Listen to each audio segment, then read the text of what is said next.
Beyond the Grade by Kwame Boatman.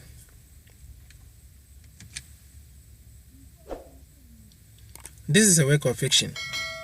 Unless otherwise indicated, all names, characters, businesses, places, events, and incidents in this book are either the product of the author's imagination or used in a fictitious manner. Any resemblance to actual persons living or dead or actual events is purely coincidental. All rights reserved. No portion of this book may be reproduced in any form without written permission from the publisher or author. I had a positive self-image as a kid until some years after entering the school system. My junior high school days were over as we prepared to take the final exams. One of the processes was to select the desired senior high schools we preferred to enroll in after passing our final exams. Our teachers were our guides, so we trusted them. I selected the best schools I wanted to enroll in, but my teacher thought I didn't deserve such schools. He thought I would fail in the exams, so I better select a low-grade school so that I may have a chance to enter senior high school. Well, that teacher taught me, and he didn't believe in me. It was a science program I wanted to pursue because of my interest in aviation, but he knew I couldn't pursue science in high school because I am not good enough to pursue that subject. As I had no other course in mind to pursue, I chose visual arts. The result was in. I made grade 12, and an A-grade school offered me admission to pursue a visual arts course. The first year was wasted. I didn't know my math teacher, but still wrote math exams. The second year started with serious academic work. Truth be told, I was not fluent in spoken English. The whole of the first year was spent being intimidated by other first-year students. I talked less and wouldn't start a conversation because of my bad English. If I were to open my mouth to say something, I would construct and edit the sentences in my head before they came out. I stuck to short answers and responses, and most times body gestures and facial expressions helped best. I was labeled as the shy girl or quiet type because of this, but inwardly I wasn't. I had a high respect for those English rattling students who were so confident in moving around the school. I was always hiding behind good students in class so I wouldn't be called to answer any questions. Oh, and the nice guys always chatted with those who were confident enough to speak. I had many crushes, but I couldn't talk to them, even when they said hello or hi. I wouldn't even look at them. That was interpreted as being rude. I had to take that accusation in good faith. To me, every other student was better than me. They were more intelligent than me. They speak so good English that I knew their exam results would be blinking every time. I was wrong. I came from a town that seemed obscure and missed my classmates. Almost all the students in my class were from Accra. They knew themselves very well. Unfortunately, I didn't have some of my town folks made it to this A-grade school, so I was alone among a bunch of students from Accra. It wasn't like they didn't like to talk to me, but I was weird to talk to. My worst public humiliation came one day when the picture-making teacher came to class for the first time. He asked us to introduce ourselves. That was easy, but after the first girl, Jenna, told the class her name and house, it wasn't enough for this teacher. He told her to add her previous school and the grade she made for the final exams. I felt some kind of uneasiness. Jenna had no problem with that. She completed Royal Good Academy and made grade 8. I didn't know which school it was, but the name alone suggested a school with a great reputation. Before they reached half of the class, I had sampled the data. None of them had 2-digit grades. and all came from luxurious schools well known to them in Accra. For some schools, the teacher was familiar.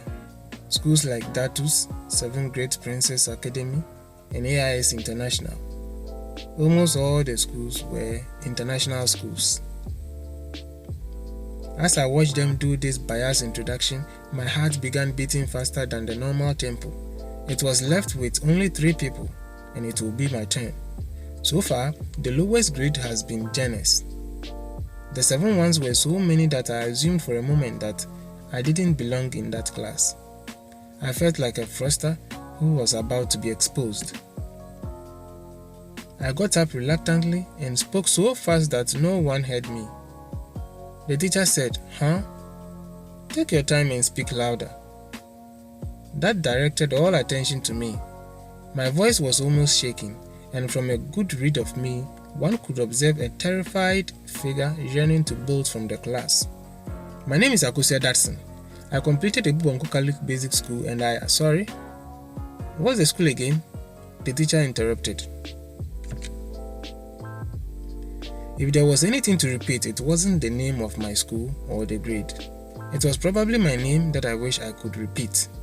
But I had to. Everyone was looking at me, eager to hear the school again. Bubonko Catholic Basic School, I repeated. "Ibonko?" the teacher repeated it wrongly. "Bubonko," I corrected.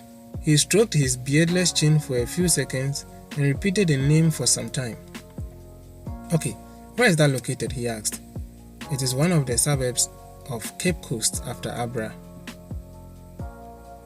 After I gave a detailed description and direction of the place, he said, "Alright." I sat down quickly, hoping that the distracting episode made the class boring enough to forget about knowing my grade. "So, which grade did you make?" the teacher asked. That time I knew I could not escape the embarrassment, so I whispered it. They didn't hear, and I shouted, "I had grade 12. I was ready to face the consequences. It seemed I had been busted. The introduction continued, but I had shut the class off in the background. I was not really interested in knowing anyone's grade. Soon, it reached Susie Osei's turn. I know Susie Osei was the most confident girl in the class. She runs her mouth over everyone's issues because she is very articulate and can hold a perfect conversation even though some of her statements don't make sense. She is able to get across her opinions. She came from one of the private international schools, but the grade she mentioned was unbelievable. She mentioned 19, but as I wasn't expecting such a figure, I thought I heard 90 and was wondering when the introduction of that aspect changed to mentioning exam scores instead of grades. I wasn't the only one who didn't hear well. She was made to repeat herself, and she confidently said she had grade 19 and felt proud about it.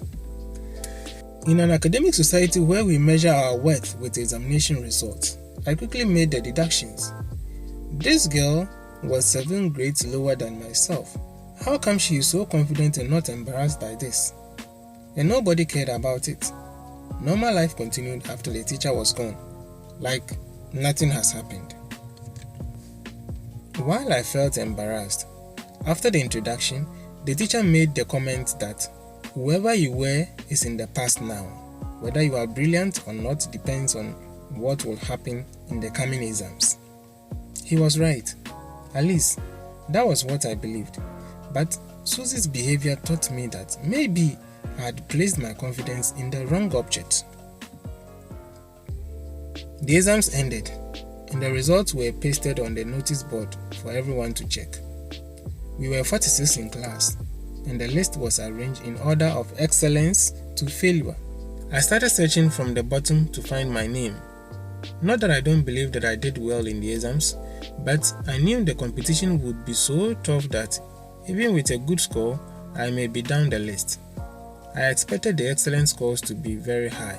Susie trailed the class in the 46th position. 45, 44, 43. My name was not there, but those who were there were simply unbelievable. I scanned up to the 20s. 25, 24, 23. I couldn't find my name there. Then I moved to the tens. My hand was shaking because it looked like my papers were not marked. I was about to abandon the search and check with the administration when I saw DAD somewhere among the first to fifth positions. I took a good look and I saw it was my name spelled in caps. Dadson Akosua in the third position.